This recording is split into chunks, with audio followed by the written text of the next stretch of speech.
둘째야, 이번 환갑은 크게 할 거란다. 너만 믿는다. 시어머니 정말 순 여사의 폭탄 선언에 서연은 설거지를 하던 손을 멈췄어요. 서연의 가슴 속엔 싸늘한 불길이 일렁이기 시작했죠. 거실 소파에 거만하게 앉아 리모컨을 만지작거리는 시어머니의 뒷모습이 오늘따라 무겁게 느껴졌어요. 크게요?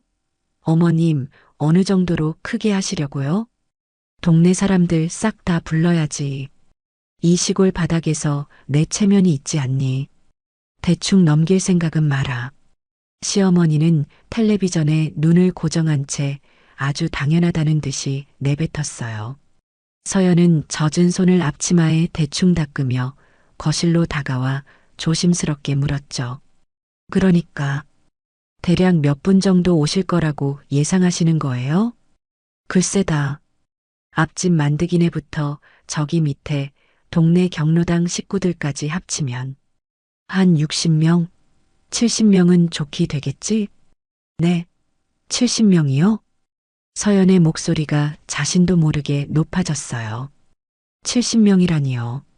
일반 음식점 한 층을 통째로 빌려야 하는 인원이었거든요. 그래. 동네 반장님들이랑 부녀회 분들도 섭섭지 않게 와야 하고 내 옛날 초등학교 친구들도 연락해놨어. 다들 오겠다더라고. 어머님 70명이면 집에서 하시기엔 너무 무리예요. 요즘은 다들 식당 빌려서 하잖아요. 집에서 하실 거면 전문 업체 부르는 게 몸도 편하고 얼마나 좋아요. 그보단 식당에서 하시는 게 낫지 않을까요? 서연의 조심스러운 제안에 시어머니는 손사래를 치며 버럭 화를 냈어요. 식당? 야, 며느리야. 식당에서 하면 돈이 얼마나 깨지는지 네가 알기나 하니? 요즘 물가가 장난 아닌데 그 생돈을 왜 남의 주머니에 넣어줘? 우리 집 마당이 얼마나 넓은데 뭐하러 밖으로 나가니? 마당이 넓긴 하지만 그 인원을 어떻게 다 수용하시려고요? 걱정 마라. 마당에 멍석 깔고 테이블 몇 개 놓으면 충분해. 요즘 세상 좋아져서 천막도 며칠 빌려주는 데가 있단다. 우리 집 마당에 천막 딱 치고 하면 잔치 분위기 나고 얼마나 좋겠니? 시어머니의 계획은 이미 머릿속에서 완성이 된 모양이었어요. 서연은 앞치마 끈을 꽉 쥐며 본질적인 문제를 물었죠. 어머님, 장소는 그렇다 쳐요. 그럼 그 많은 인원이 드실 음식 준비는 대체 어떻게 하실 건데요? 음식? 아니, 우리 집에 며느리 있잖니? 그야 당연히 네가 해야지. 제가요? 저 혼자 70명분의 음식을 다 하라고요? 서연은 귀를 의심했어요. 시어머니는 태연하게 사과를 한 입 베어 물며 대답했죠. 그럼 누가 하니? 네 손윗동서 큰 며느리는 미국에서 애들 키우느라 못 오는데. 이럴 때 둘째가 맏며느리 노릇 좀 하는 거지. 하루에 다 하려고 하지 말고 며칠 나눠 준비하면 금방 한다. 연차인가? 회사에 그런 거 있잖니. 이번에 그거 써라. 서연은 눈앞이 아찔해졌어요. 1인분 음식도 퇴근하고 겨우 차려내는 직장인에게 70명분의 잔치상을 차리라는 건 고문이나 다름없었죠. 어머님, 70명 음식을 어떻게 혼자서 다 해요? 전 잔치 음식 같은 거 해본 적도 없어요. 이건 물리적으로 불가능한 일이에요. 혼자가 왜 혼자니? 네 남편 민수도 있는데. 걔가 옆에서 마늘도 까주고 심부름도 해주면 금방이지. 민수 씨는 아침 일찍 나가서 밤늦게 퇴근하는 회사원이잖아요. 퇴근하고 좀 도와주면 되지. 주말에도 쉬니까 시간 많잖아. 아니면 하루 도와줄 사람 구하면 되지. 방법이야 찾아보면 되는 거지. 그걸 일일이 내가 알려줘야 하니? 시어머니는 짜증스럽다는 듯 리모컨으로 채널을 획획 돌려버렸어요. 서연은 깊게 숨을 들이마시며 마지막 희망을 걸고 물었죠. 어머님, 그럼 잔치까지 준비 기간은 얼마나 주실 거예요? 2주 남았다. 2주요? 그걸 지금 말씀하시면 어떡해요? 2주면 충분하지. 뭐가 그렇게 호들갑이니? 시장 가서 미리 장 보고 몇 일 전부터 지지고 볶으면 충분해. 전혀 충분하지 않아요. 70명 장 보는 것부터 재료 손질까지 직장 다니면서 그게 어떻게 가능해요? 결국 서연의 목소리가 거실을 울렸어요. 시어머니는 그제야 텔레비전에서 눈을 떼고 서연을 빤히 바라봤죠. 며느리, 너 지금 나한테 대드니? 목소리 왜 이렇게 높여? 시어머니 환갑 챙겨주는 게 그렇게 아까워? 이럴 때 휴가 좀 쓰면 되는 거 아니냐? 아까운 게 아니라 말이 안 되는 상황이잖아요. 이건 상식적으로 안 되는 거예요. 뭐가 상식이 없어? 옛날에는 동네 사람들 100명 넘게 와도 집에서 국수 삶고 다 했어. 요즘 젊은 애들은 조금만 힘들면 못한다고 난리니 정말. 어머님, 옛날이랑 지금은 시대가 달라요. 저도 회사 다니는 사람인데 어떻게 저 혼자 이걸 다 감당해요? 다르긴 뭐가 달라. 입으로 들어가는 음식 만드는 건 예나 지금이나 똑같은 거지. 그리고 외주 음식 같은 거 부를 생각 마라. 낭비도 그런 낭비가 없어. 집에서 하는 게 훨씬 싸고 정성 가득하지. 시어머니는 완강했어요. 정성이라는 명목하에 며느리의 노동력을 공짜로 쓰겠다는 속셈이 뻔히 보였죠. 서연은 주먹을 꽉 쥐고 부들부들 떨었어요. 외주도 안 된다. 식당도 안 된다. 그럼 제가 모든 걸 다 떠안아야 한다는 건데 이게 공평하다고 생각하세요? 며느리가 안 하면 누가 하냐고 내가 몇 번을 말하니. 내 환갑이잖아. 너희 시아버님 돌아가시고 나 홀로 고생해서 민수 키운 거 알면 내가 이러면 안 되지. 평생 한 번 있는 날이다. 시어머니는 급기야 옛날 고생담까지 꺼내며 서연을 압박했어요. 더 말해봐야 벽창호라는 걸 깨달은 서연은 부엌으로 들어가 싱크대에 기댔어요. 눈을 감으니 70명의 동네 사람들이 마당 가득 앉아 입을 벌리고 있는 환상이 보이는 것 같았죠. 더 있다가는 무슨 말이 더 나올까 싶어 부랴부랴 집으로 돌아갔어요. 저녁 8시 남편 민수가 퇴근해서 돌아왔어요. 다녀왔어. 아, 오늘 회사에서 일이 좀 많았네. 왔어요? 서연은 영혼이 빠져나간 얼굴로 식탁을 차리고 있었어요. 민수는 손을 씻고 나오며 아무렇지 않게 물었죠. 오늘 우리 엄마랑 얘기 좀 했어? 환갑잔치 크게 하신다며? 크게요? 여보, 어머님이 70명 부른대요. 그것도 시골집 마당에서요. 서연은 밥그릇을 식탁에 쾅 내려놓으며 쏘아붙였어요. 민수는 움찔하며 자리에 앉았죠. 70명? 와, 엄마 발이 진짜 넓으시긴 하네. 동네 사람들 다 오시나 보다. 지금 그게 문제예요? 그 70명 먹을 음식을 저보고 다 하래요. 당신, 이게 제정신인 소리라고 생각해요? 에이, 서연아. 너무 예민하게 굴지 마. 큰형수님은 미국에 있어서 못 오시잖아. 그럼 집안 며느리가 너 하나인데 네가 해야지. 누가 하겠어? 민수는 반찬을 입에 넣으며 태연하게 대답했어요. 서연은 그 모습에 뒤통수를 엇맞은 기분이었죠. 당신도 그렇게 생각해요? 당신 눈에는 내가 70명분의 음식을 뚝딱 만들어내는 요술램프 거인으로 보여요? 내가 도와줄게. 퇴근하고 와서 심부름도 하고 주말에 같이 시장 가면 되지. 환갑인데 자식된 도리로 이 정도는 해드려야지. 민수의 무책임한 대답에 서연은 숟가락을 내려놓았어요. 남편조차 시어머니와 한통속이라는 사실이 확인되었어요. 가슴속에서 무언가 툭 끊어지는 소리가 들렸죠. 다음 날 아침 시어머니는 기다렸다는 듯 삐뚤빼뚤한 글씨가 적힌 메모지를 찍어 문자를 보내왔어요. 며느리 여기 있다. 내가 어젯밤에 고민해서 짠 메뉴야. 이것들 위주로 준비하면 된다. 메모지에는 잡채, 모듬전, 갈비찜, 수육, 각종 떡과 국, 나물까지 잔치 음식의 끝판왕들이 빽빽하게 적혀 있었어요.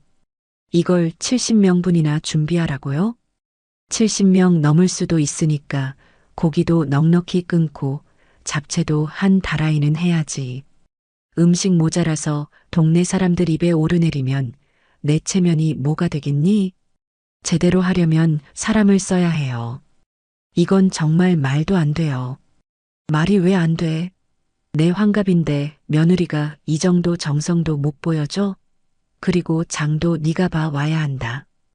음식할 사람이 재료를 직접 봐야 신선한 걸 고르지 않겠니?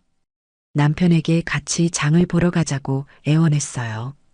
도와준다던 남편은 어디 갔는지 피곤하다며 짜증만 내더라고요.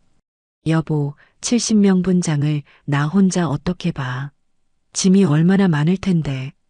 차 가지고 가서 트렁크에 실으면 되잖아.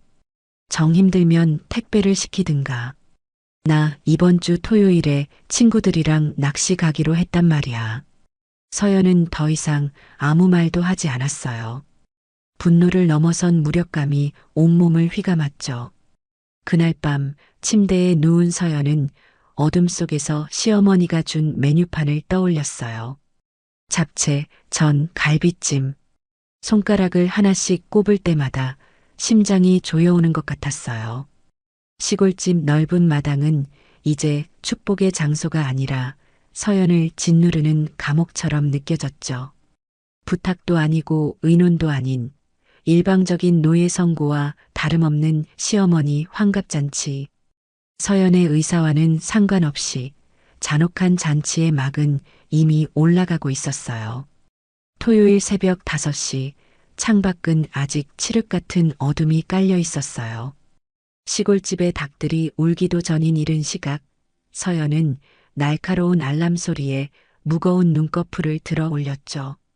옆에서 입을 벌리고 세상 편하게 자고 있던 남편 민수가 부스럭거리는 소리에 뒤척였어요. 뭐야? 벌써 일어나? 지금 몇 시인데 그래. 장 보러 가야죠. 어머님이 메뉴판 주신 거 봤잖아요. 지금, 아이고, 이제 겨우 5시인데 너무 이른 거 아니야? 시장 문도 안 열었겠다. 민수는 이불을 머리 끝까지 뒤집었으며 짜증 섞인 목소리로 중얼거렸어요. 서연은 차가운 바닥에 발을 내디디며 단호하게 말했죠. 시장은 새벽이 제일 신선해요. 70명분 고기랑 채소 사려면 서둘러야 한다고요. 나도 꼭 가야 해? 나 오늘 약속도 있고 너무 피곤해.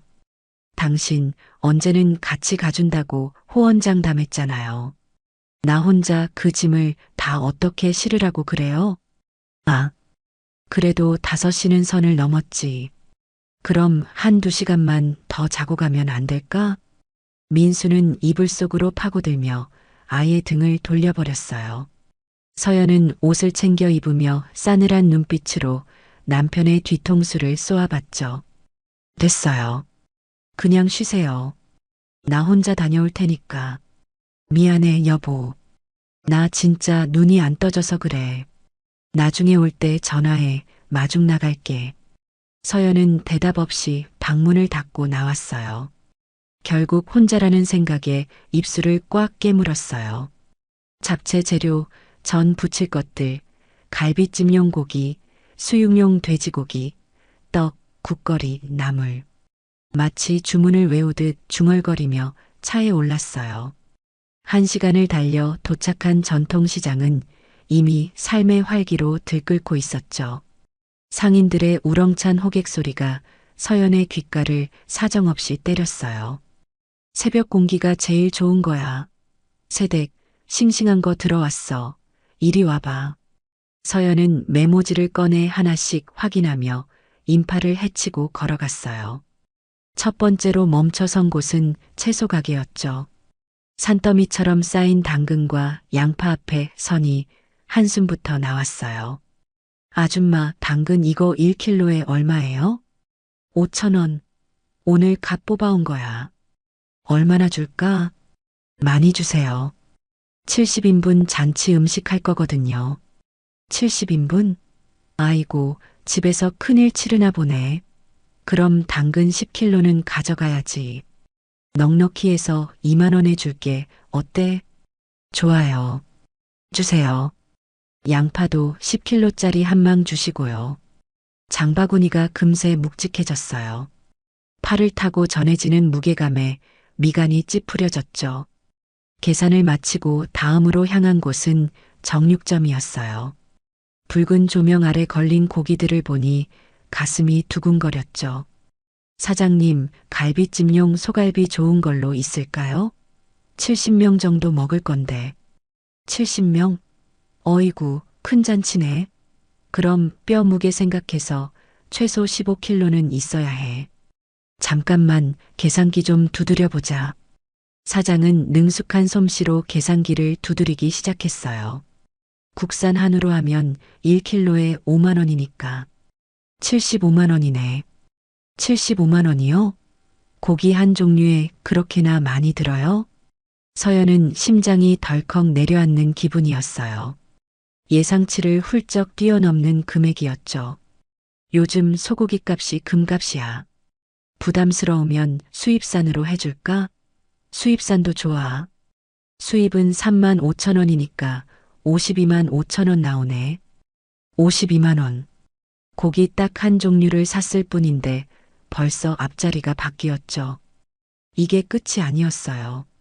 수육용 돼지고기 삼겹살 10kg를 사니 또 30만 원이 훌쩍 나갔죠. 장바구니 3개가 모자라 양손에 비닐봉지를 겹겹이 들고 떡집 앞에 섰어요. 백설기랑 송편 70인분을 주문하니 25만 원이 추가됐죠. 전 부칠 재료인 부침가루, 파 5단, 해물 믹스까지 사고 나니 이제는 카드를 긁는 감각조차 무뎌질 지경이었어요. 아이고 새댁, 이거 혼자 다 어떻게 들고 가려고 그래. 내가 차까지 좀 날라다 줄게.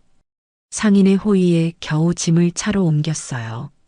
트렁크가 꽉 차다 못해 뒷좌석까지 식재료로 가득 찼죠. 마지막으로 국거리용 사골 5kg를 사려고 10만 원을 결제하려던 찰나 서연은 잠시 멈췄어요. 도대체 지금까지 얼마를 쓴 건지 겁이 났거든요. 핸드폰을 꺼내 카드 사용 내역을 하나하나 합산해 봤어요. 당근, 양파, 갈비, 삼겹살, 떡, 전 재료. 손가락으로 숫자를 더해가던 서연의 숨이 멎었어요. 147만 5천 원. 장만 보는데 벌써 150만 원 가까이 쓴 거예요. 이게 과연 한 개인이 감당할 수준의 잔치인지 의문이 들었죠. 새댁, 사골 쌀 거야 말 거야? 뒤에 사람 기다리는데. 아, 네. 주세요. 여기 카드요. 서연은 고개를 숙인 채 카드를 내밀었어요. 장보기를 마치고 운전대를 잡은 서연의 팔은 이미 감각이 없었어요. 이 많은 짐을 시골집 마당에서 부엌까지 또 혼자 옮겨야 한다는 생각에 눈앞이 캄캄했죠. 장을 보고 도착하니 아침 8시. 마당 천막 아래서 민수는 부스스한 얼굴로 앉아 있었어요. 여보 왔어? 장 많이 봤네? 70인분인데 적겠어요? 트렁크 열 테니까 이것 좀 같이 날라요. 서연의 차가운 목소리에 민수가 주춤하며 차로 다가왔어요. 트렁크가 열리고 쏟아져 나오는 식재료의 양에 민수는 입을 쩍 벌렸죠. 와, 진짜 어마어마하다. 여보, 이걸 혼자서 다 산 거야? 대단하네. 대단한 게 아니라 죽을 것 같아요. 냉장고 정리도 산더미니까 빨리 옮기기나 하세요. 짐을 나르던 중 인기척을 느낀 시어머니가 버선발로 마당으로 나왔어요. 시어머니는 서연의 수고를 치하하기는커녕 냉장고로 직행해 안을 들여다보기 시작했죠. 며느리, 장 다 본 거 맞니? 빠진 거 없어? 네, 메모지에 적어주신 건 다 샀어요. 보시다시피 냉장고가 터질 지경이에요. 글쎄다. 내가 보기엔 고기 양이 좀 적어 보이는데? 70명이면 동네 장정들도 꽤 올 텐데 고기가 넉넉해야지. 어머님, 70인분 정량에 맞춰서 충분히 샀어요. 소갈비랑 돼지고기만 해도 100만 원 가까이 들었는걸요. 정량이라니. 잔치 음식을 누가 딱 맞춰서 사니? 음식이 모자라서 동네 사람들한테 정말 순내 환갑상 부시라더라. 소리 들으면 내 체면이 뭐가 되겠어. 시어머니는 혀를 쯧쯧차며 냉장고 문을 쾅 닫았어요. 서연은 당근을 씻으려다 손을 멈추고 시어머니를 쏘아봤죠. 그럼 여기서 더 사오라는 말씀이세요? 지금 장 본 것만 150만 원 가까이 들었어요. 150? 그것밖에 안 썼어? 70인분 대접하려면 최소 200은 써야 넉넉하지. 사람 체면이라는 게 있는데 고작 150으로 생색을 내려고 그래. 200만 원이요? 어머님, 이건 동네 잔치가 아니라 호텔 수준이에요. 이럴 거면 그냥 식당 예약하는 게 더 싸요. 서연의 목소리가 거실까지 울려 퍼졌어요. 시어머니는 당연하다는 듯이 뒷짐을 지고 말했죠. 내 환갑이잖니. 평생에 한 번 있는 날인데 며느리가 그 정도도 못 해주니? 나중에 모자라면 네가 책임질 거야? 내가 경험이 많아서 아니까 잔말 말고 다음 주에 한 번 더 가서 고기랑 과일 좀 보충해 와라. 말을 마친 시어머니는 콧노래를 부르며 방으로 들어가 버렸어요. 서연은 분노로 몸이 부르르 떨렸죠. 그때 민수가 조심스럽게 다가와 서연의 어깨를 만졌어요. 여보, 엄마 말씀도 틀린 건 아니잖아. 시골 인심이 원래 넉넉한 걸 좋아하시니까. 좀 더 사오면 되지. 뭘 그렇게 화를 내. 당신도 어머님이랑 똑같네요. 70인분 재료를 나 혼자 새벽 시장 가서 이고 지고 왔는데 고맙다는 말은커녕 더 사오라고요? 당신 눈에는 내가 돈 찍어내는 기계로 보여요? 에이, 어차피 하는 거면 기분 좋게 하자. 내가 보너스 받으면 당신 다 줄게. 돈이 문제가 아니잖아. 이 음식을 누가 다 만드는데 그 정성이랑 노동은 내 몫이잖아. 서연은 앞치마를 바닥에 내팽개치고 방으로 들어갔어요. 침대에 걸터 앉아 핸드폰에 찍힌 카드 내역 147만 5천 원을 다시 봤죠. 눈물이 왈칵 쏟아질 것 같았지만 꾹 참았어요. 이건 부탁이 아니었어요.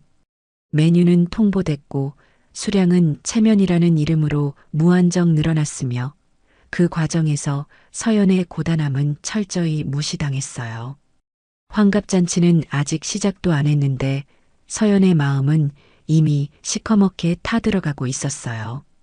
다음 날 일요일 오후 시골집 마당에는 잔치 준비를 위한 천막이 그림자를 길게 들이우고 있었어요. 서연은 그늘 한 점 들지 않는 후끈한 부엌에서 산더미처럼 쌓인 식재료들과 씨름하고 있었죠. 그때 거실에서 시어머니 정말순 여사가 누군가와 전화 통화를 하는 목소리가 렁렁하게 울려 퍼졌어요. 어머, 그래. 맞아, 맞아. 우리 미국에 있는 큰 며느리가 또 보냈더라고. 어쩜 그렇게 마음이 깊은지 몰라. 시어머니의 목소리는 한껏 들떠 있었어요. 자랑하고 싶어 안달이 난 기색이 역력했어요.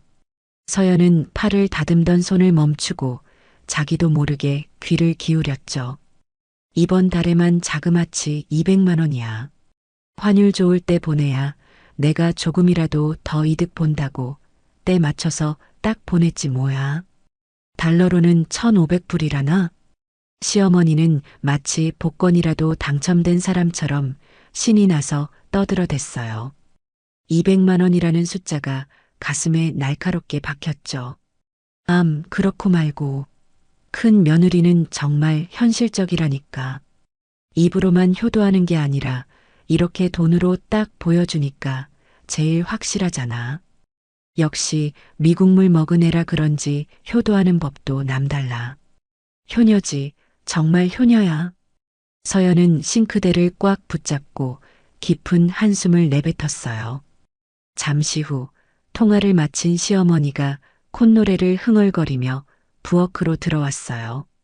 둘째야, 재료 손질은 다 돼가니? 속도가 좀 더딘 것 같아? 양이 너무 많아서요. 70인분 채소 써는 게 보통 일이 아니네요. 그래, 고생 좀 해라. 아, 참. 방금 큰 며느리한테 연락 왔는데 이번에도 200만 원 보냈단다. 환율 계산까지 해서 보낸 거 있지? 어쩜 애가 그렇게 영리하니? 시어머니는 자랑스럽게 핸드폰 송금 내역을 서연의 눈앞에 흔들며 환하게 웃었어요. 서연은 억지로 입꼬리를 올리며 짧게 대답했죠. 네, 그러시네요. 돈으로 효도하는 게 제일 확실해. 마음만 있다고 떠들어봤자 눈에 보이는 게 없으면 다 소용없는 짓 아니겠니? 냉장고에 빈자리 좀 있니? 맛있는 것 좀 사다 쟁여놔야겠다. 시어머니는 서연의 수고는 안중에도 없었어요. 큰 며느리가 보낸 돈으로 무엇을 할지만 고민하며 거실로 나갔어요. 서연은 당근을 써는 손이 부르르 떨렸죠. 돈이 제일 확실하다고? 그럼 새벽부터 시장 바닥 기어다니고 손마디가 붓도록 일하는 나는 대체 뭐지? 저녁 6시 온 가족이 식탁에 모였어요. 남편은 소파에서 뒹굴다 밥상 앞에 앉았어요. 시어머니는 밥을 뜨기도 전에 또 큰 며느리 이야기를 꺼냈죠. 오늘 큰 며느리한테 송금 확인 전화 왔다. 이번 달에도 200만 원 꼬박 채워 보냈더라고. 우와, 형수님 진짜 통 크시네요. 미국 생활도 녹록지 않을 텐데 대단하시네. 남편이 감탄하며 고기를 집어 먹자 시어머니는 신이 나서 맞장구를 쳤어요. 그러게 말이다. 환율 좋을 때 딱 맞춰 보내는 거 보면 머리가 비상해. 이게 진짜 효도지. 멀리 있어도 시어머니 생각하는 마음이 돈에서 다 느껴지잖니. 그럼 형수님, 이번 환갑 때는 한국 들어오시는 거예요? 아니, 못 온단다. 비행기표가 금값이기도 하고 애들 학교 문제도 있고 대신 환갑 선물로 돈을 넉넉히 보내주겠다고 약속했어. 아마 이번엔 300이나 400은 보내지 않겠니? 시어머니는 기대에 부푼 표정으로 숟가락을 휘둘렀어요. 서연은 밥을 한 입 떠먹었어요. 마치 모래알을 씹는 것처럼 깔깔해서 도저히 목구멍으로 넘어가지 않았어요. 수저를 내려놓는 서연의 소리가 유독 크게 들렸죠. 어머님, 저 배불러서 먼저 일어날게요. 아니, 국도 반이나 남았는데 벌써? 너 요새 입맛이 없니? 네, 속이 좀 안 좋네요. 먼저 들어갈게요. 서연은 자리에서 일어나 방으로 들어가 버렸어요. 잠시 후 눈치를 보던 남편이 슬금슬금 방으로 따라 들어왔죠. 여보, 왜 그래? 밥도 먹는 둥 마는 둥 하고. 어디 아파? 아픈 게 아니라 황당해서 그래요. 당신은 아까 어머님이 하시는 말씀 못 들었어요? 큰 형수님은 돈 보내니까 확실한 효녀고 나는 뭐예요? 서연이 몸을 획 돌려 민수를 쏘아붙였어요. 민수는 당황한 듯 뒷머리를 극적였죠. 아이, 너는 지금 몸으로 직접 도와주고 있잖아. 잔치 음식 70인분을 네가 다 준비하는데 그것도 당연히 효도지. 효도라고요? 어머님이 정말 그렇게 생각하시는 것 같아요? 형님은 돈 보내니까 효녀고 나는 당연히 해야 할 일을 하는 일꾼으로 보시는 거 당신만 몰라요? 서연의 목소리에 물기가 묻어나왔어요. 민수는 한숨을 내쉬며 서연의 어깨에 손을 올리려 했지만 서연은 거칠게 뿌리쳤죠. 엄마가 원래 표현이 좀 서툴러서 그래. 형수님은 멀리 있으니까 더 애틋하게 느껴지셔서 그러는 거지. 진심으로 너를 무시하는 건 아닐 거야. 진심이 아니라고요? 어머님이 제 귀로 똑똑히 들으라고 말씀하셨어요. 돈으로 효도하는 게 제일 확실하다고. 그럼 내가 장보고 재료 손질하고 땀 흘리는 건 아무 가치도 없는 짓이라는 거잖아요. 너무 예민하게 굴지 마, 서연아. 엄마가 고맙다고 하셨잖아. 언제요? 아까 부엌에서 고맙지라고 지나가듯 한마디 한 거요? 그건 고마운 사람한테 하는 말이 아니라 부려먹는 노비한테 던지는 말 같았어요. 민수는 이제 짜증이 났는지 목소리를 높였어요. 너 정말 왜 이래? 형수님이 돈 보내는 게 배 아파서 그래. 우리 엄마 환갑인데 좀 좋게 좋게 넘어가면 안 돼? 뭐, 배가 아파? 당신 정말 나한테 어떻게 그런 말을 해? 내가 지금 돈 때문에 이러는 것 같아? 내 노동과 정성이 무시당하는 게 비참해서 그러는 거잖아. 됐어. 그만하자. 대화가 안 되네. 나 피곤하니까 일찍 잘 거야. 민수는 그대로 누워 눈을 감아버렸어요. 서연은 벽을 보고 누워 베개를 꽉 움켜쥐었어요. 이 집구석에서 효도란 오직 통장에 찍히는 숫자로만 증명되는 것이었죠. 다음 날 아침 시어머니는 마당 평상에서 동네 친구를 만나 또 큰 며느리 자랑을 늘어놓았어요. 우리 큰 며느리가 글쎄 이번에도 통 크게 용돈을 보냈어. 환율 높을 때 보내는 센스 좀 보라니까. 역시 배운 애는 달라. 어머, 정말 순이 좋겠네. 아주 효부뒀어. 그럼 둘째 며느리는 뭐 해줬어? 둘째? 걔는 뭐, 이번에 음식 담당이지. 몸으로 때우는 거야. 그래도 음식 준비가 얼마나 고된데. 그것도 큰 효도지. 효도긴 한데 사실 돈만 못하잖아. 눈에 딱 보이는 숫자가 있어야 확실한 거지. 요즘 세상에 몸으로 하는 건 다 거기서 거기지 뭐. 시어머니는 비웃음 섞인 웃음을 터뜨렸어요. 그 소리는 열린 창문을 통해 부엌에 서 있던 서연의 귀에 날카롭게 꽂혔죠. 잠시 후 집에 들어온 시어머니는 서연을 재촉하기 시작했어요. 며느리, 재료 손질 다 끝냈니? 이제 시간 얼마 안 남았어. 빨리빨리 움직여야지. 아직 반 정도 남았어요. 양이 워낙 많아서 시간이 좀 걸리네요. 뭐, 반밖에 못했어? 아이고, 큰 며느리는 미국에서도 챙길 거 다 챙기는데 너는 왜 이렇게 꾸물거리니? 속도 좀 내라. 노동은 당연한 의무였어요. 서연은 기계처럼 당근을 썰기 시작했어요. 서연의 눈에서는 소리 없는 눈물이 툭툭 떨어졌죠. 이 집의 평가표는 명확했어요. 큰 며느리는 200만 원짜리 금메달, 서연은 숫자 0이 새겨진 무색무취의 존재. 서연은 차갑게 식어가는 가슴으로 당근을 썰며 이제 더 이상 자신을 이 잔치에 쏟아붓지 않기로 결심했죠. 그날 밤 11시 시골집의 밤은 고요했지만 서연의 마음속은 폭풍전야처럼 어지러웠어요. 서연은 딱딱한 침대에 누워 멍하니 천장을 바라보고 있었죠. 잠시 후 샤워를 마치고 가벼운 차림으로 들어온 민수가 침대 머리맡에 앉으며 물었어요. 여보, 아직 안 자고 뭐해? 눈이 말똥말똥하네. 그냥 잠이 안 와요. 머릿속이 복잡해서. 무슨 생각을 그렇게 해? 잔치 준비 때문에 그래. 내가 도와준다니까 그러네. 민수가 대수롭지 않게 웃으며 이불 안으로 들어왔어요.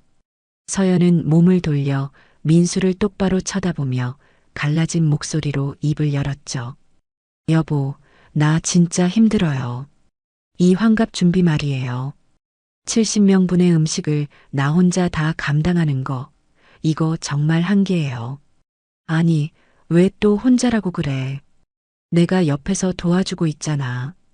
나도 나름대로 신경 쓰고 있다고. 도와준다고요? 당신이 대체 뭘 도와줬는데요? 장 보러 갈 때 같이 가줬어요?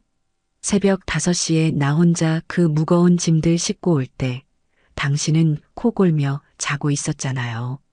서연의 목소리에 날카로운 가시가 돋아나기 시작했어요. 민수는 핸드폰을 만지작거리며 슬쩍 시선을 피했죠. 그건 미안하다고 했잖아. 나도 주중에 야근하느라 피곤해서 그랬지. 사람이 좀 이해해줄 수도 있는 거 아니야? 피곤한 건 나도 마찬가지예요.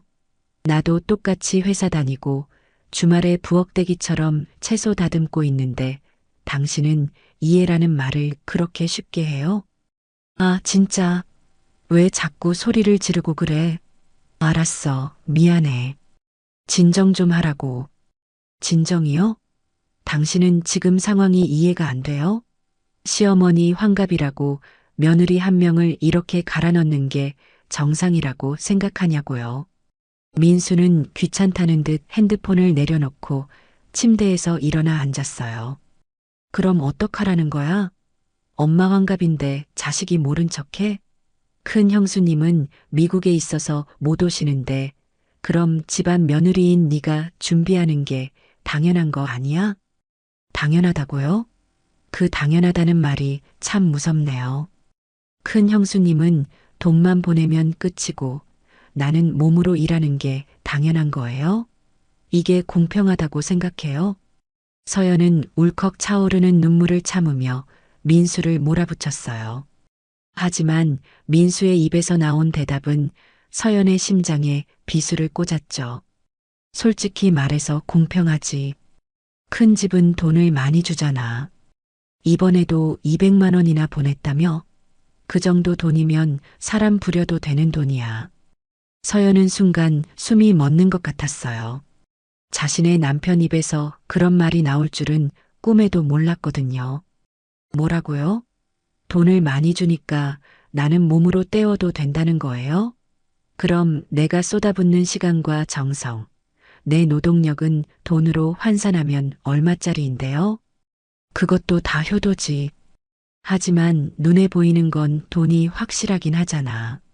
엄마도 저렇게 좋아하시는데 좀 맞춰드리면 어디가 덧나니? 효도긴 하지만 돈만 못하다는 거죠? 결국 당신도 어머님이랑 똑같은 생각이네요.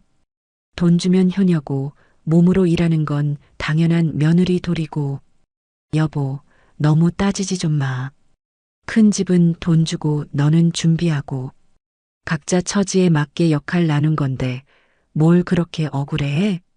서연은 허탈한 웃음을 터뜨렸어요. 남편의 눈에는 자신이 그저 돈 안 드는 일꾼 정도로만 보인다는 사실을 확인했으니까요. 역할이요? 그럼 내 역할은 무보수 하인인가 보네요. 준비는 다 나 혼자 시키고 생색은 돈 보낸 큰 형수님이랑 당신들이 다 내고. 하인이라니 말이 심하잖아. 나도 틈틈이 돕는다고 몇 번을 말해. 그리고 며느리가 시댁 행사 챙기는 게 뭐가 그렇게 대수라고 이 난리야. 저도 피곤하다고요. 나도 쉬고 싶고 나도 대접받고 싶다고요. 서연은 결국 울음을 터뜨렸어요. 하지만 민수는 위로 대신 깊은 한숨을 내쉬며 이불을 머리 끝까지 뒤집었었죠. 아, 피곤해. 이제 그만하자. 내일 또 회사 가야 하는데 잠 좀 자자. 응? 그만하자고요? 당신은 어머님 편만 들고 내 고통은 안중에도 없는데 우리가 무슨 대화를 더 해요? 당신이 이 상황을 방관하는 게 나를 더 힘들게 하는 거라고요. 서연은 더 이상 민수와 같은 공간에 있을 수 없었어요. 이불을 거칠게 걷어차고 방을 나섰죠. 민수가 뒤에서 어디가? 라고 소리쳤지만 서연은 방문을 쾅 닫고 마당으로 나갔어요. 어두컴컴한 마당에 앉아 서연은 소리 없이 눈물을 흘렸어요. 큰 집은 돈을 많이 주잖아라는 민수의 목소리가 귓가에서 환청처럼 맴돌았죠.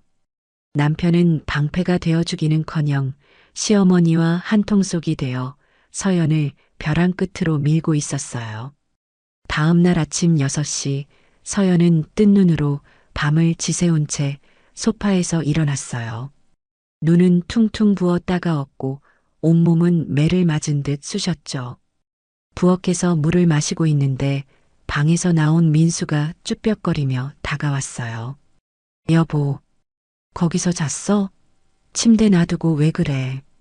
비키세요. 물 마셔야 하니까. 미안해.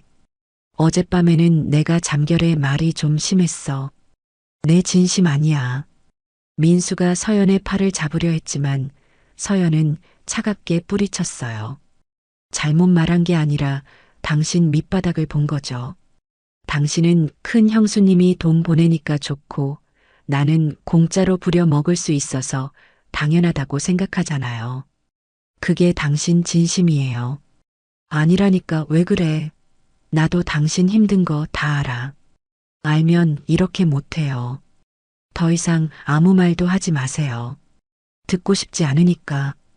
이제 서연에게 남편은 설득의 대상도 의지할 곳도 아니었어요. 가방을 챙겨 문을 열자 민수가 문 앞에 서서 애처로운 표정을 지었죠. 여보, 우리 저녁에 다시 얘기하자. 내가 맛있는 거 사올게. 저녁에도 할 얘기 없어요. 당신이랑은 더 이상 어떤 대화도 하고 싶지 않네요. 서연은 신발을 신고 차갑게 문을 닫고 나갔어요. 직장에 도착해서도 동료들의 걱정 어린 시선이 쏟아졌어요. 서연은 그저 억지 웃음을 지으며 컴퓨터를 켰어요. 하지만 머릿속은 온통 한 가지 생각뿐이었죠. 이 집구석에서 내 가치는 대체 무엇일까?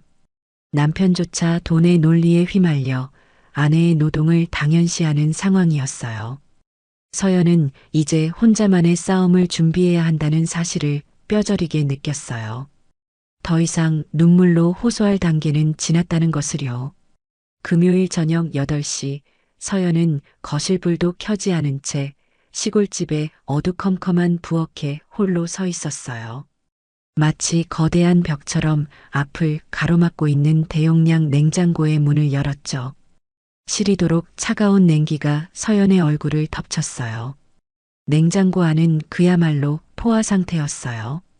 일주일 전 새벽 시장을 돌며 혼자 꾸역꾸역 실어 날랐던 재료들이 빈틈없이 들어차 있었죠. 당근 10kg, 양파 10kg, 갈비 15kg, 삼겹살 10kg. 서연은 감정 없는 목소리로 하나씩 숫자를 음조리며 재료들을 확인했어요. 버섯, 각종 나물, 흙이 잔뜩 묻은 파와 마늘 자루까지. 냉동실을 열자 전 부칠 재료와 해물 믹스가 쏟아질 듯 쌓여 있었죠. 서연은 냉장고 문을 닫고 식탁 의자에 몸을 기댄 채 깊은 한숨을 내쉬었어요. 이걸 언제 다 씻고 썰고 손질해서 요리하지? 식탁 위에 놓인 메모지에는 시어머니가 명령한 메뉴들이 적혀 있었어요. 잡채, 모듬전, 갈비찜, 수육, 떡, 국, 각종 나물. 서연은 머릿속으로 대략적인 손질 시간을 계산해 보았죠. 잡채 재료 손질에만 3시간, 전 부치는데 꼬박 4시간, 갈비찜 핏물 빼고 삶는데 4시간. 하나하나 더하다 보니 손가락이 모자랐어요. 총 20시간. 아니, 그 이상이겠네. 서연은 메모지를 식탁 위에 탁 내려놓았어요. 평범한 직장인이 퇴근하고 와서 혹은 주말 이틀 동안 70인분의 음식을 혼자 준비하는 건 물리적으로 불가능한 일이었죠. 부엌 카운터에 놓인 장바구니를 보자 팔이 끊어질 듯 저려오던 새벽 시장의 기억이 선명하게 떠올랐어요. 서연은 냉장고에서 묵직한 당근 하나를 꺼내 손에 쥐어봤어요. 이걸 수천 번째 썰어야 잡채가 완성되겠죠. 이상하게도 손끝 하나 움직이고 싶지 않았어요. 마음 깊은 곳에서 근원적인 질문이 치밀어 올랐거든요. 왜 내가 이걸 해야 하지? 문득 작년 추석의 기억이 파노라마처럼 스쳐 지나갔어요. 서연은 그날도 새벽부터 허리 한번 못 펴고 마당 평상에 앉아 전 40장을 붙였죠. 기름 냄새에 머리가 지끈거릴 때쯤 시어머니가 다가와 던진 첫 마디는 고생했다는 말이 아니었어요. 둘째야, 전이 좀 두꺼운 것 같다? 이거보다 더 얇게 붙여야 사람이 먹지. 네, 어머님. 좀 더 신경 쓸게요. 서연은 아픈 손목을 주무르며 전을 더 얇게, 더 정성스럽게 붙였어요. 하지만 그날 저녁 시어머니는 친척들 앞에서 서연의 전은 입에도 올리지 않았죠. 대신 핸드폰을 흔들며 이렇게 말했어요. 우리 큰 며느리는 정말 현실적이야. 명절 때마다 잊지 않고 돈을 넉넉히 보내거든. 역시 돈으로 하는 효도가 최고지, 안 그래? 서연은 쥐고 있던 당근을 싱크대에 던지듯 내려놓았어요. 아무리 정성을 쏟아도 감사받을 가능성은 제로라는 걸 이제야 뼈저리게 깨달은 거죠. 작년 설날에 끓였던 50인분의 떡국도 밤새 직접 접어 만들었던 카네이션도 마찬가지였어요. 서연의 노동은 공기처럼 당연한 것이었고 큰 며느리의 송금액은 신주단지 모시듯 칭송받았죠. 냉장고 속에 가득 찬 재료들을 다시 한번 훑어봤어요. 이걸 전부 손질하고 요리한다고 해서 뭐가 달라질까요? 잔칫날 시어머니는 또 큰 며느리의 300만 원 송금을 자랑할 거예요. 남편 민수는 너는 며느리니까 당연한 거 아니야 라며 방관할 게 뻔했죠. 서연의 노력은 또다시 보이지 않는 먼지처럼 사라질 게 분명했어요. 서연은 천천히 자리에서 일어났어요. 냉장고 문을 열어 당근, 양파, 갈비, 삼겹살을 하나씩 만져봤어요. 여기까지야. 여기까지가 내 몫이야. 새벽 시장에 가서 장을 보고 무거운 짐을 날라 냉장고를 채우는 것. 며느리로서 그리고 이 집안의 일원으로서 서연이 투입할 에너지는 여기까지였어요. 더 이상의 손질도 요리도 서빙도 서연의 계획에는 없었죠. 이건 무책임한 도망이 아니었어요. 지난 시간 자신이 투입한 정성과 노동에 비해 돌아온 무시와 차별을 정산하는 냉정한 선언이었죠. 서연은 냉장고 문을 굳게 닫았어요. 거실 소파에 앉아 핸드폰 캘린더를 켜니 환갑 잔치까지 딱 일주일이 남아 있었죠. 그 일주일 동안 무엇을 할지가 아니라 무엇을 하지 않을지를 결정하니 오히려 마음이 평온해졌어요. 이미 충분히 했어. 더는 안 해. 그때 민수가 현관문을 열고 들어왔어요. 여보, 나왔어. 저녁 먹었어? 아직이요. 당신 기다렸어요. 서연은 평소보다 차분하고 짧게 대답했어요. 민수는 눈치를 살피더니 슬쩍 제안했죠. 그럼 우리 오랜만에 밖에서 외식할까? 잔치 준비하느라 힘들 텐데 기운 좀 차려야지. 좋아요. 근처 식당으로 가요. 두 사람은 집 근처 고깃집에 마주 앉았어요. 식사를 하던 중 민수가 드디어 본론을 꺼냈죠. 근데 여보, 환갑 준비는 잘 돼가고 있지? 이제 일주일 남았잖아. 네. 재료는 빠짐없이 다 사다 놨어요. 냉장고가 꽉 찼더라고요. 오, 역시 우리 와이프 꼼꼼해. 그럼 이제 손질하고 요리만 시작하면 되는 거네. 민수는 이제 다 해결됐다는 듯 안도의 한숨을 내쉬며 고기를 입에 넣었어요. 서연은 젓가락을 내려놓고 민수를 똑바로 응시했죠. 글쎄요. 요리 시작을 언제 할지는 잘 모르겠네요. 모른다니? 그게 무슨 소리야? 일주일밖에 안 남았는데 지금부터 밤잠 설쳐가며 준비해야 70명분을 맞추지. 그러니까요. 어머님, 아들인 여보가 하세요. 민수는 씹던 고기를 멈추고 멍청한 표정을 지었어요. 뭐, 내가 뭐래? 재료는 내가 다 사왔으니까 손질하고 요리하는 건 이제 당신이 하라고요. 당신 엄마 환갑 잔치잖아요. 여보, 지금 장난해? 내가 요리를 어떻게 해? 그리고 잔치 음식은 며느리가 하는 게 당연한 관례잖아. 장난 아니에요. 나 더 이상 안 할 거거든요.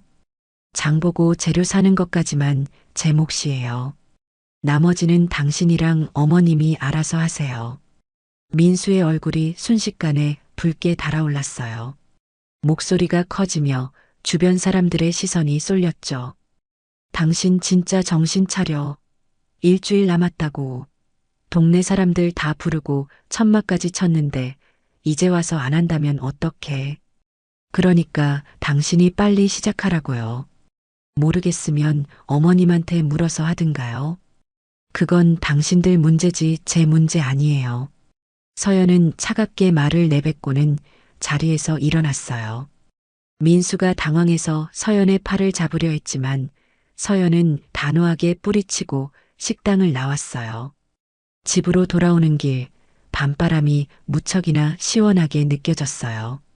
침대에 누운 서연은 비로소 깊은 잠을 청할 수 있을 것 같았어요. 누군가는 무책임하다고 손가락질할지 몰라도 서연에게는 이것이 가장 공정하고 확실한 정산이었죠. 여기까지가 서연이 허용한 배려의 끝이었고 나머지는 그 배려를 당연하게 여겼던 자들이 감당해야 할 몫이었어요. 토요일 오전 10시 서연은 폭풍이 몰아치기 전에 고요함 같은 얼굴로 시골집 대문을 밀고 들어갔어요. 마당에는 벌써 잔치용 천막이 흉물스럽게 자리를 잡고 있었어요. 그 안에서 시어머니 정말순 여사가 동네 사람들에게 돌릴 답례품을 정리하고 있었죠. 서연이 마당으로 들어서자 시어머니가 반색하며 다가왔어요. 어머, 며느리 왔니? 어째 빈손으로 오니? 오늘부터 본격적으로 고기 핏물 빼고 전 부쳐야 할 텐데 일복은 챙겨왔어? 아니요. 일복 안 가져왔어요. 어머님께 드릴 말씀이 있어서 잠깐 들른 거예요. 서연은 마당 평상에 앉지도 않고 꼿꼿하게 서서 시어머니를 응시했어요. 평소답지 않은 서연의 서늘한 분위기에 시어머니는 의아한 듯 물었죠. 말씀? 뭔데 그렇게 정색을 하고 서 있어? 일단 들어와서 차나 한 잔 마시면서 해라. 아니요, 금방 갈 거예요. 환갑 잔치 음식 말이에요. 제가 시장 봐서 냉장고에 다 채워 넣은 거 확인하셨죠? 그럼 확인했지. 아주 꽉꽉 들어찼더라. 고생했다, 얘. 그럼 이제 서둘러서 손질 시작해야지. 시간 없잖니. 시어머니는 만족스럽게 웃으며 서연의 등을 떠밀려 했어요. 하지만 서연은 그 자리에 뿌리를 내린 듯 움직이지 않았죠.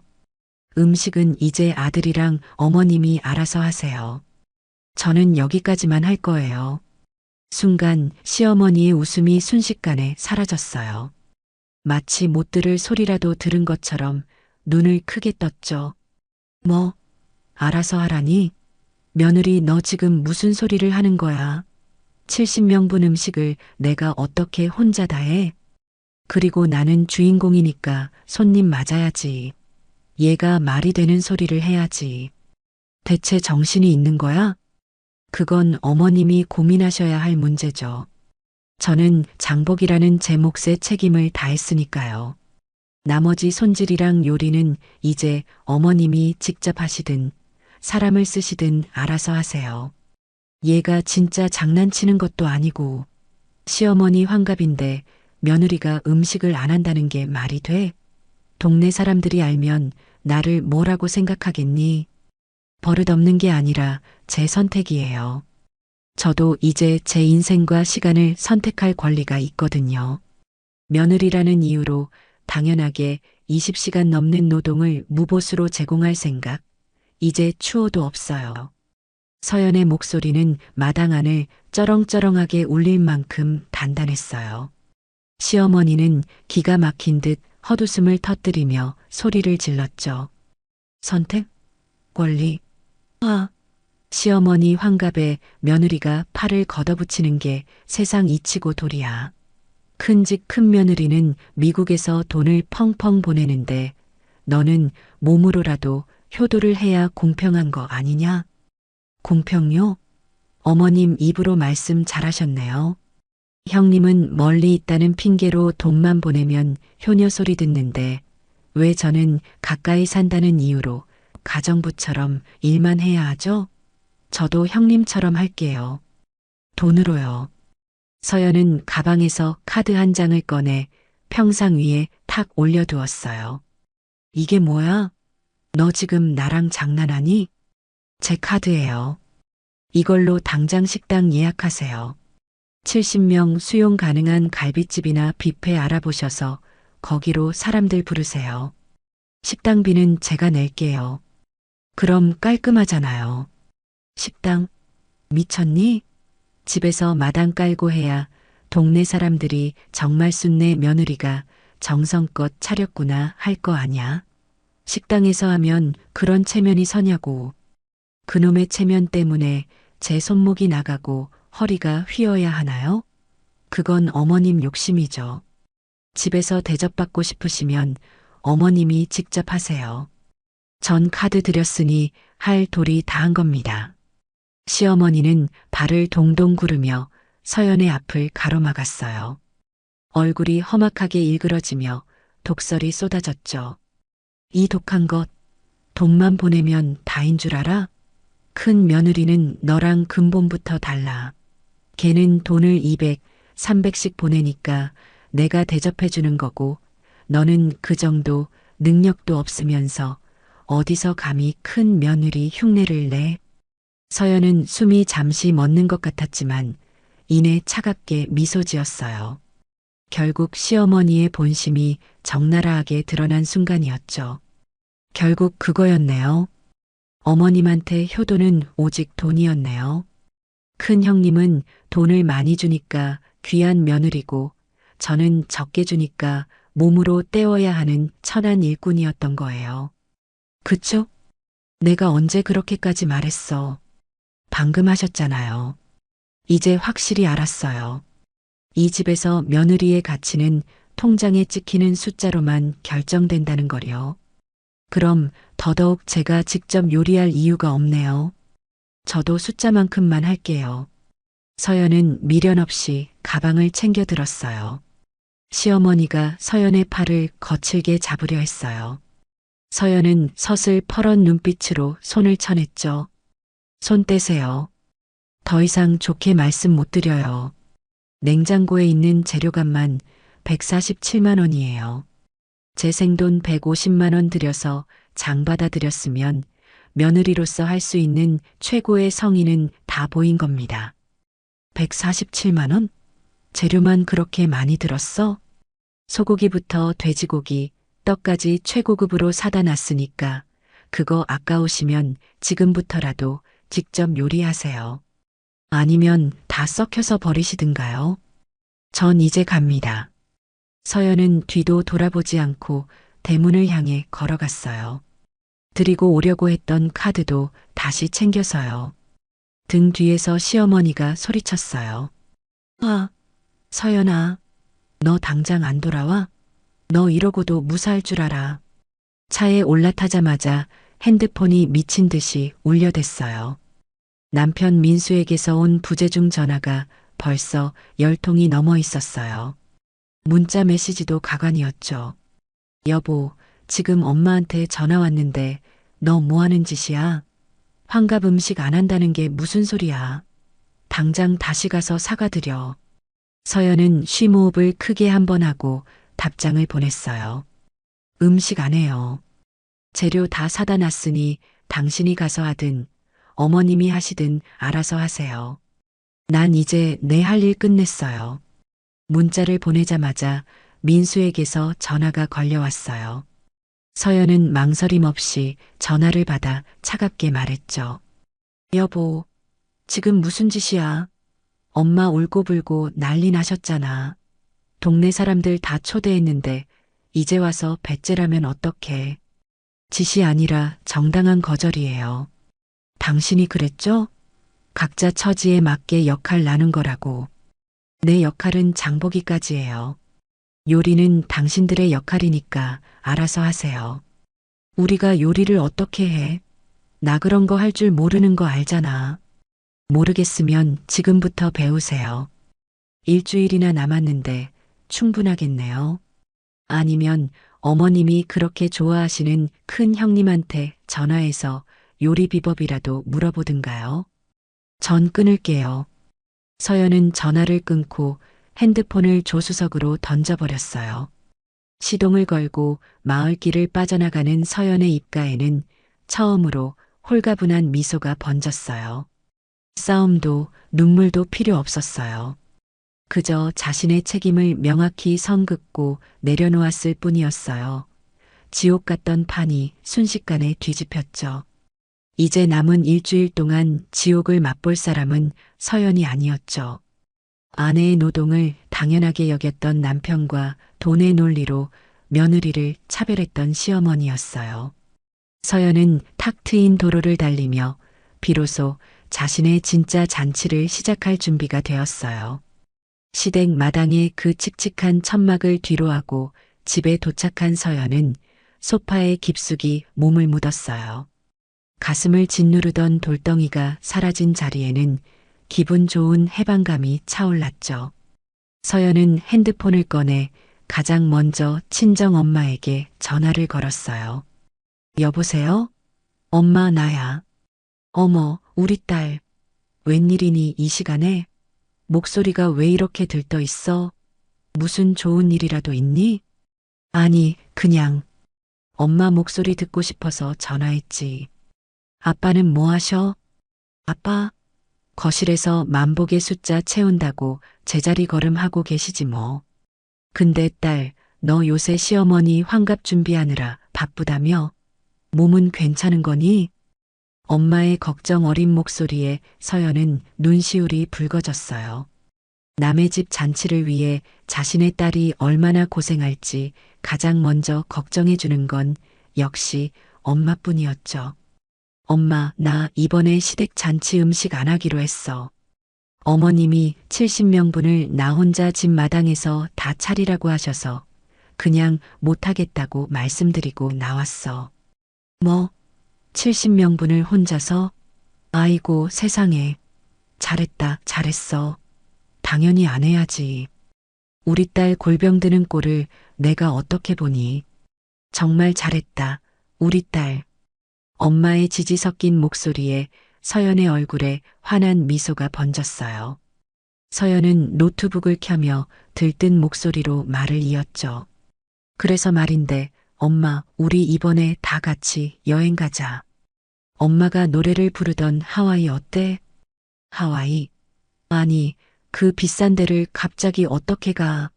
너 시댁 눈치 보여서 괜찮겠니? 눈치는 무슨? 시댁 잔치 재료비로 150만 원 썼는데 정작 내 부모님한테는 해드린 게 없더라고요. 그 정성과 돈, 이제 엄마 아빠한테 쓸 거야. 아빠 좀 바꿔줘 봐요. 잠시 후 묵직한 아빠의 목소리가 들려왔어요. 딸 나다. 하와이라니 정말 가는 거냐? 비행기 값이 만만치 않을 텐데. 아빠, 제가 이미 다 계산해 봤어요. 제가 시댁 환갑 음식 하느라 쓸 20시간을 시급으로 환산하고 재료비 더하면 그게 다 효도 비용이잖아요. 그 돈으로 우리 셋이 행복하게 여행 가는 게 100번 1000번 나아요. 제가 쏠 테니까 아빠는 여권만 챙기세요. 허허, 우리 딸이 다 컸네.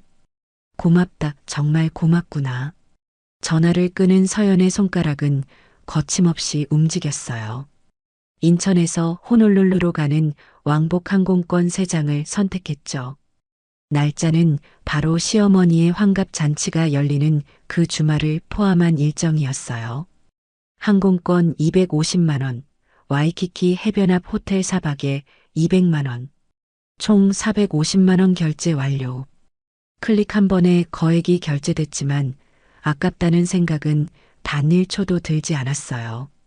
시댁에 강요된 노동이 아닌 자신이 원해서 선택한 효도의 가치는 숫자로 매길 수 없는 것이었으니까요.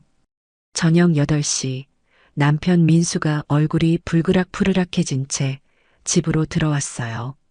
여보, 너 지금 제정신이야? 엄마가 방금 나한테 전화해서 실신하기 일보 직전이라고 난리 치시잖아. 왔어요? 아, 하와이 짐 싸야 하는데 캐리어 어디 있더라? 서연은 일어나지도 않고 태연하게 대답했어요. 민수는 그 모습에 뒷목을 잡으며 소리를 질렀죠. 지금 하와이가 문제야? 엄마 환갑이 일주일 남았다고. 동네 사람들 다 초대하고 천막까지 쳤는데 며느리가 안 나타나면 엄마 체면이 뭐가 돼? 체면요? 그건 어머님이 챙기셔야 할 몫이죠. 전 이미 장까지 다 봐서 냉장고 채워드렸잖아요. 고기 핏물 빼고 전 부치는 건 당신이랑 어머님이 직접 하세요. 아, 손윗동서가 보낸 그 비싼 돈으로 사람을 사시든가요? 너 진짜 끝까지 이럴 거야? 남자가 무슨 요리를 해? 당신 엄마 일이잖아요. 그리고 나 친정 부모님이랑 하와이 가요. 비행기표랑 호텔 예약 다 끝냈으니까 나 찾지 마세요.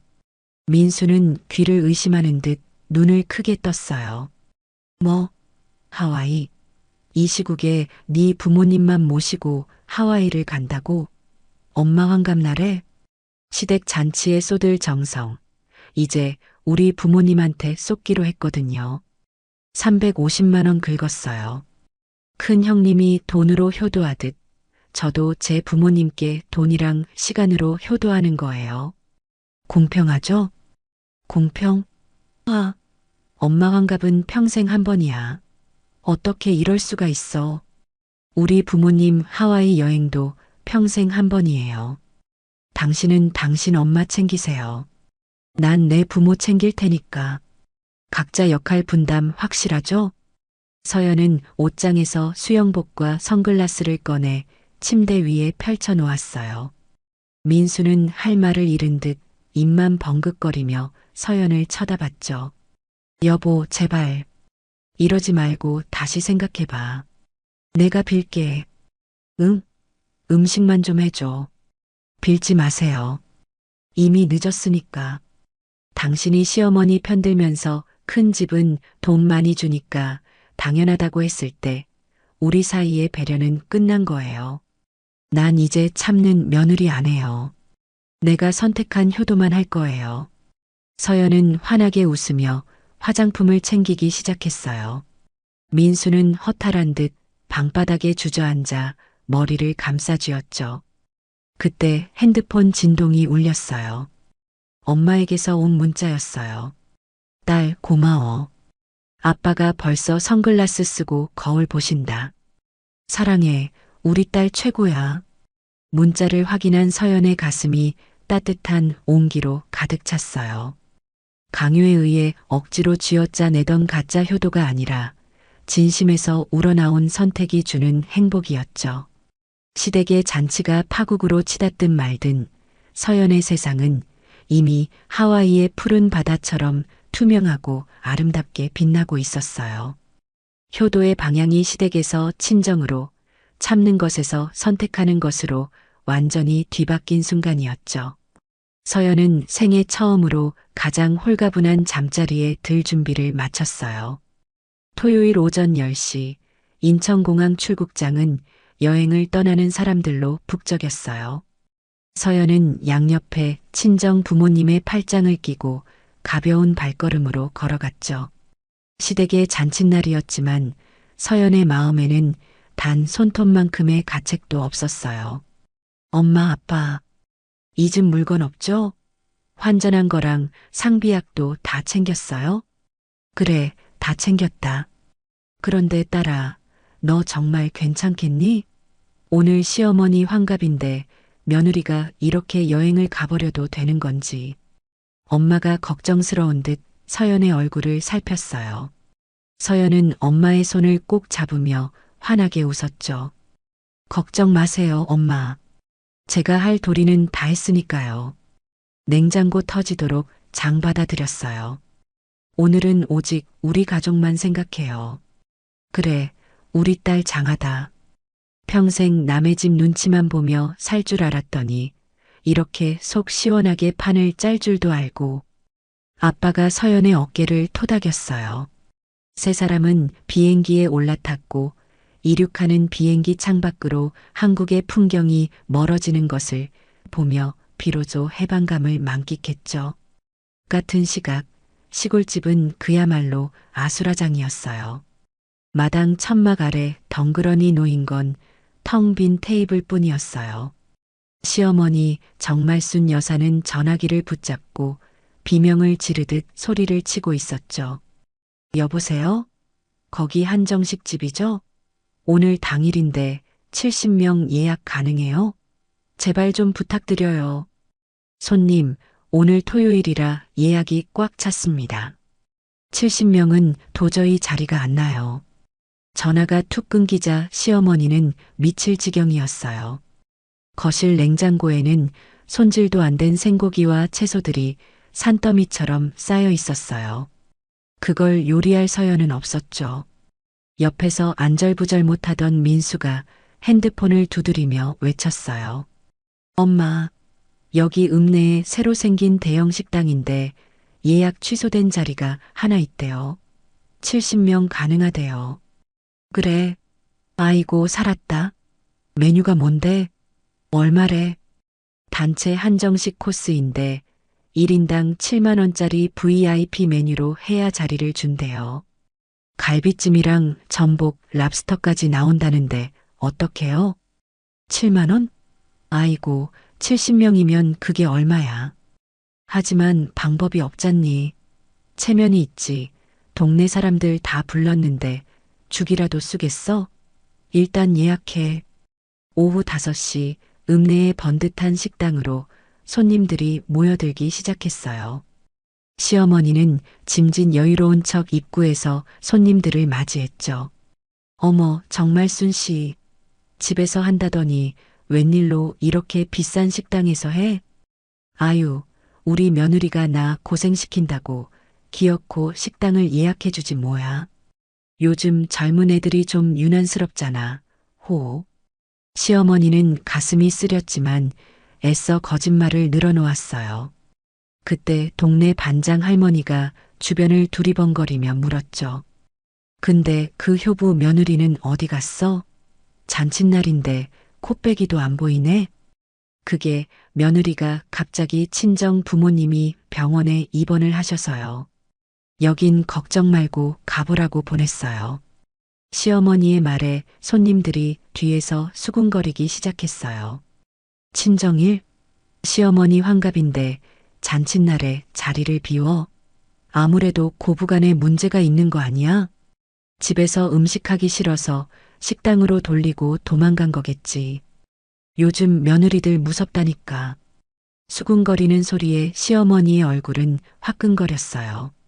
서연에 대한 원망은 커져만 갔어요.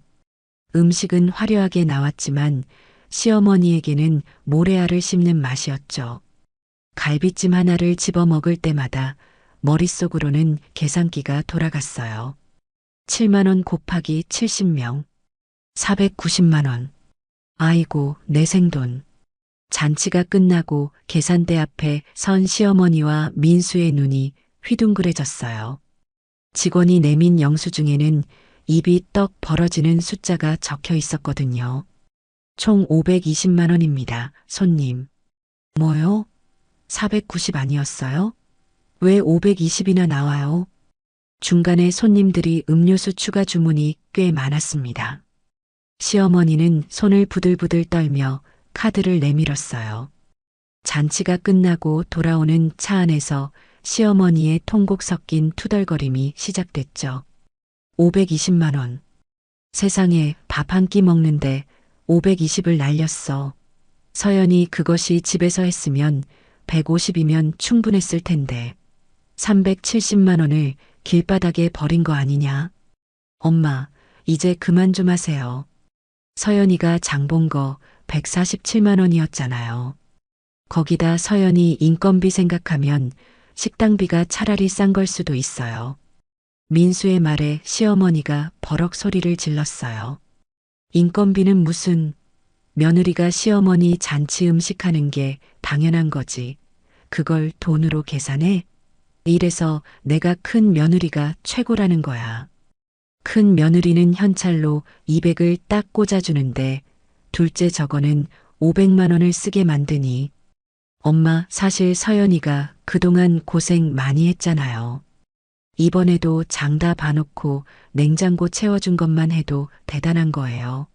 엄마가 너무 큰 형수님이랑 차별하니까 서연이도 폭발한 거 아니겠어요? 너까지 지금 며느리 편드는 거냐? 520만 원. 내 생돈 370만 원 차액을 생각하면 잠이 안 온다. 잠이 안 와. 시어머니는 집에 도착해서도 거실 바닥을 치며 분통을 터뜨렸어요. 하지만 이미 엎질러진 물이었죠. 그 시각 서연은 하와이 와이키키 해변이 내려다 보이는 호텔 테라스에 앉아 있었어요.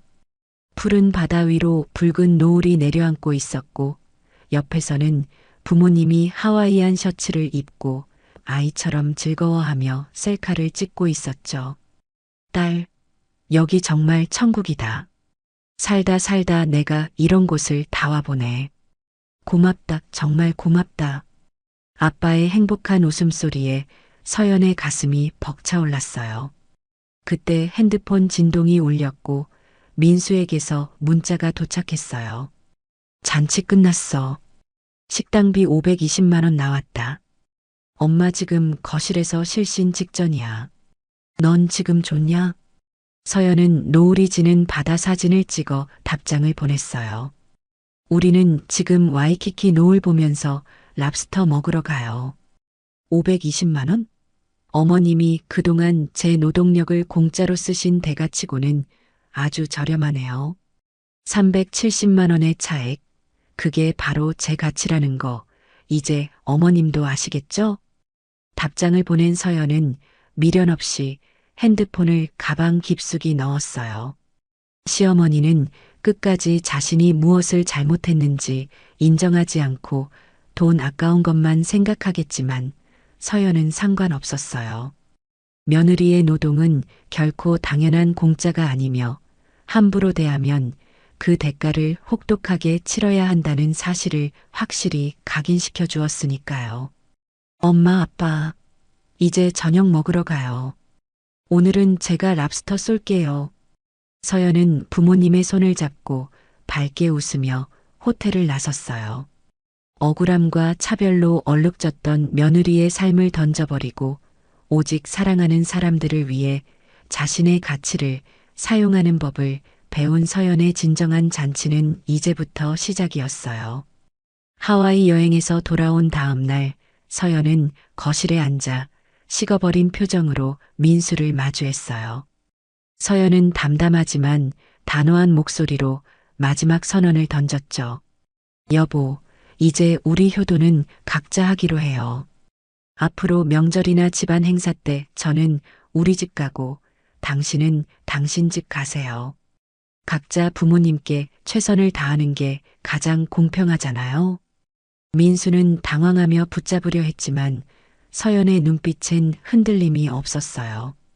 그렇게 맞이한 첫 명절, 시골집 마당의 천막은 온데간데였고 정적만이 가득했죠. 시어머니는 텅 빈 거실에서 큰 며느리가 보낸 송금 메시지만 만지작거리다. 결국 찬밥을 물에 말아먹고는 쓸쓸히 경로당으로 향했어요. 경로당 구석에 앉아 남들의 며느리 자랑을 듣는 시어머니의 등은 처량하기 짝이 없었죠. 같은 시간 서연은 친정집 마당에서 부모님과 함께 웃음꽃을 피우고 있었어요. 남의 집 잔치를 위해 땀 흘리는 대신 오직 사랑하는 부모님을 위해 과일을 깎고 도란도란 이야기를 나누는 시간. 서연은 이제야 비로소 효도의 진짜 의미를 찾은 것 같아 마음이 한없이 평온해졌어요. 여러분은 며느리의 선택을 응원하시나요? 여러분의 생각이 궁금합니다. 댓글로 남겨주세요.